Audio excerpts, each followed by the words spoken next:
ခုချက်ပြမယ်ပွဲလေးကကျွန်တော်မော်ကတော်ချင်စက်လေးပေါ့နော်အိမ်မှာအလွယ်တကူလောက်ပြကြတော့မင်းစားပြီးတော့လုံးဝမင်းရှယ်စားလို့မိန်နဲ့တကုန်းချစ်ဆက်โอเคမော်ကတော်ချင်စက်လေးကိုကြော်မယ်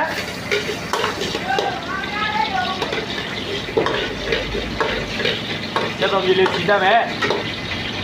တဲ့ပြီးတော့ထည့်ပဲကျန်တဲ့ကမွေးမယ်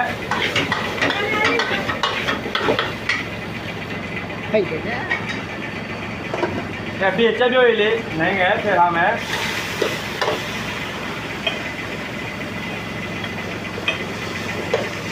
ရုပ်ကြည့်လေးနဲ့ပဲကာလာပြီးပေါ့နော်ဒီကျွန်တော်တို့ခရုစီမင်းစားစုံးနဲ့ဇွန်တစ်ဝက်ကြော်လေးပေါ့နော်ချုံမောကတဇွန်ကွယ်တကြားကတဇွန်စက်သားမုံကတဇွန်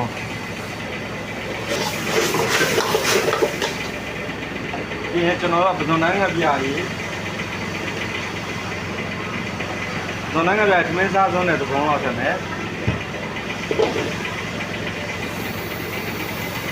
ပြီးရင်ရွှေခဲလျှောက်ရည်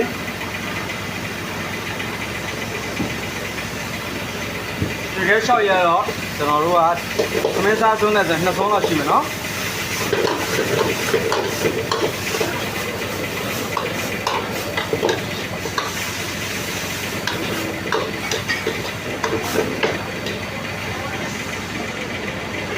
ဒီနောက်ဆုံးချကန်ကြီးလေးမှာကျွန်တော်တို့စီမွေးလေးငယ်ငယ်ပေါက်ပါမယ်